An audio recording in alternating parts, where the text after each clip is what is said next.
Hey everyone, welcome back to the BioNexus Health Podcast. Today, I had a very interesting conversation. Actually, there was one a couple days ago and another one today with moms and dads of children with special needs, and mineral and nutrient deficiencies were at the forefront. And it was quite an interesting conversation with a lot of information given that the parents did not know prior to me telling them. So I figured, I would do a brief podcast and explain a little bit in detail about nutrition and supporting the body with appropriate nutritional supplementation. So let's talk a little bit about that, shall we? Welcome to the BioNexus Health Podcast with Dr. Jodie A, Dashore, who holds a PhD in integrative medicine, is board certified in integrative pediatrics, an internationally recognized pioneering clinician, and author. And now here's your host of BioNexus Health Podcast, Dr. Jodie A, Dashore. So there are typically many signs. The most commonly seen signs of nutritional deficiencies would be, and I mean minerals, vitamins, and other essential nutrients that the body requires to grow, to thrive, especially in our children. All right, so brittle hair and nails, mouth ulcers or cracks in the corner of the mouth. There could also be bleeding gums. Now, mouth ulcers are also known as canker sores in the mouth. Cracks in the corner of the mouth, bleeding gums. Next would be poor night vision and white growths on the eyes, also known as Bitats spots. Now, these are like slightly elevated, foamy white growths that occur on the conjunctiva or the white part of the eyes. These growths can be removed to a certain extent by an experienced physician, but they only fully disappear once the vitamin deficiency is corrected, is treated. It's usually vitamin A deficiency in this case, okay? Then scaly patches and dandruff. Now, keep in mind, it's not only the special needs children. Many adults that I see in my practice are also special needs adults that experience many of these symptoms as well. And as well as moms and dads and caregivers of special needs children, including autistic children.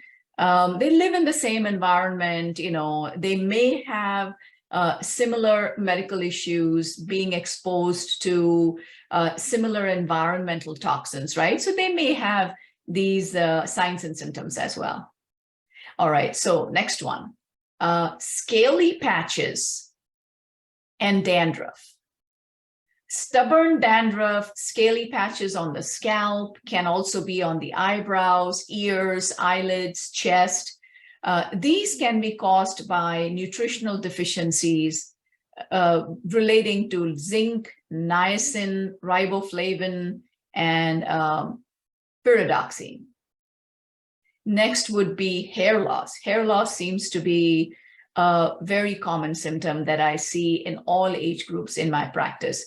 Now, keep in mind, hair loss is also associated with mold exposure, but more than that, it is, and of course, hormonal imbalances, especially your thyroid hormones, as well as hugely associated with nutritional deficiencies. Next one would be red or white bumps on the skin. Keratosis pilaris is a condition that causes goosebump-like bumps to appear on the cheeks, the arms, the thighs, or the buttocks. These little bumps can often be accompanied by what looks like ingrown hairs. Once again, inadequate intake of vitamins. especially A and C, may be linked to keratosis piloris. The other one that comes to mind is restless leg syndrome.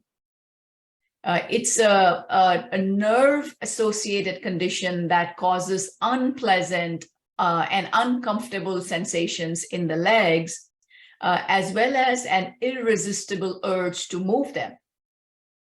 So restless leg syndrome is often linked to low iron or low bioavailable magnesium levels, including essential minerals in many cases, right? So if this, anything in this list rings a bell for yourself or any member of your family, then you should have a look at nutritional deficiencies. Some of them I already mentioned.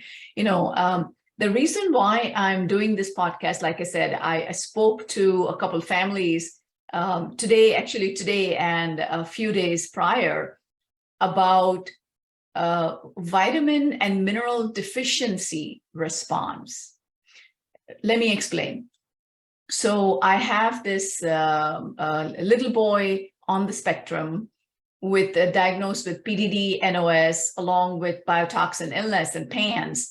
And when we started nutritional supplementation with this child, we did the minerals, the magnesium, we started with the basic vitamins.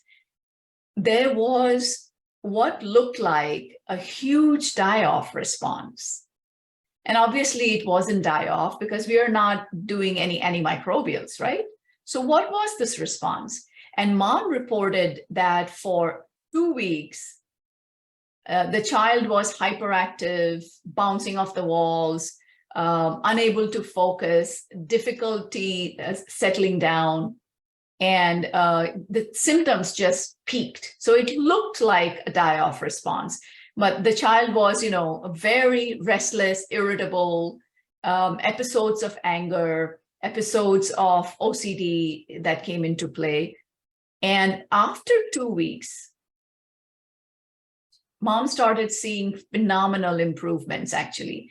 So improvements that started with, that the child started to settle back down much better than before, calm down, better appetite, better sleep, started to show interest with affection, socialization.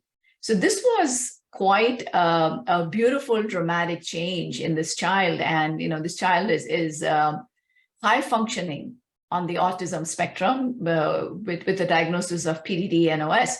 So this was one example, right? That is because when we started supplementation with nutrition, all of the nutritional deficiencies came to the forefront because the body did not know or did not recognize what do I do with all of this nutrition, all of this bioavailable nutrition that's coming in.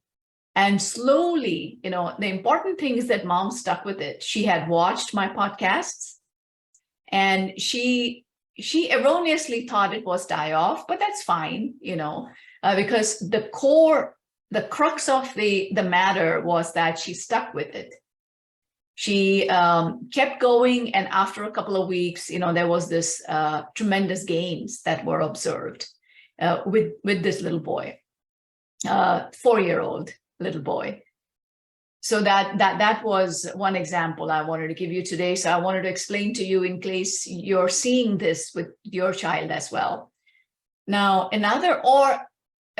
with an adult. Now, I have adults that are very sensitive to any kind of supplementation, right? Let alone anti-inflammatories or antimicrobials. That is much higher level of supplementation. Even the beginner's level of supplementation, they are super sensitive. And that can happen when there is a heavy-duty mast cell response, when there is long-term exposure to biotoxins, and that super sensitizes your system to any kind of minute changes. And we need to build up little by little. So that's where that comes into play. So, like I said, it'll probably apply to all age groups. Another example I wanted to give you was one of the twins. I mean, I see twin brothers, and one twin had tremendous insomnia. And dad reported, mom and dad, had an appointment recently, and they reported that doing 2 drops of melatonin gave a really hyperactive response. And, whatever little bit of sleep this child was getting, this 3-year-old little girl was getting, they are actually fraternal twins, brother and sister. So they're both on the spectrum. The brother did not respond in this manner. The sister did, the little girl did. And tremendous hyperactivity, even further worsening of the insomnia. She would sleep for 2 hours and wake up. Now she wouldn't sleep at all. She's bouncing off the walls. Mom and dad stopped melatonin, even though when there is biotoxin illness, the alpha melanocyte stimulating hormone plummets.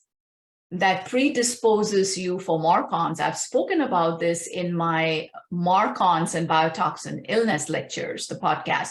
So you can refer back a few podcasts back, and you'll see that, how this works. But anyways, so this progression of physiological depletion of essential neuropeptides like the alpha melanocyte stimulating hormone, that results in low levels of production of melatonin, huge deficiency, and the biological rhythms, the sleep-wake cycle is affected. So 2 drops, so melatonin oftentimes, depending of course on age and symptoms and additional information from the labs and genetics, every protocol is customized. We will see that melatonin is oftentimes a critical element as far as supplementation goes for some people, right? There is no one size fits all. If you know me, I don't believe in any kind of cookie cutter protocols. Just doesn't work for my patient population. So coming back to this 3-year-old little girl, 2 drops, bouncing off the walls, they stopped it. Now, I recommend it, listening to all of this and looking at what other supplements that she responded well to. Guess what suggestion I gave mom and dad? I said, well, 2 drops are causing this amount of craziness. Let's start giving her 12 drops. So their jaw dropped. Oh my God, no way. Are you kidding me? She's not going to sleep for a month. I'm like, trust me. Go ahead and try 12 drops. And then reach back out to me, when you see what happens. You know what happened? The first time they tried it, bingo, voila, whatever you want to call it. It was phenomenal. She slept through the night for the first time in a few years. She's only 3 years old. So for the first time in a couple of years that she slept through the night very peacefully. And of course, when you sleep, you can heal better. Appetite is better. Overall mood is better. Neurotransmitters are better balanced, right? The body is healing. And this was, mom and dad, actually shook her to make sure she was okay. She slept like 10 hours. Fantastic. So after a few days, dad messaged me that, oh my God, Dr. Dashore, it was so great. She's sleeping through the night now. That was the key. So you see what I mean by nutritional deficiency, right? So the body was crying out for more. And when we gave the body more, now keep in mind what is very important, do not self-medicate. These podcasts are just educational. That doesn't replace your caregiver. I was saying, I meant practitioner or doctor, right? Don't just go and start supplementing, because some people are genuinely allergic or sensitive. So keep that in mind. Is there any other? Yes, there's one other example I should give. We have one family, and it's not just one. One comes to mind right now, so I can give you the example. But there is a number of families that cannot introduce minerals to their child. Even a few drops causes heavy duty response reactivity in the child. And when you look at the heavy metals test, you see there is a tremendous depletion in essential minerals, and there is a lot of heavy metal toxicity.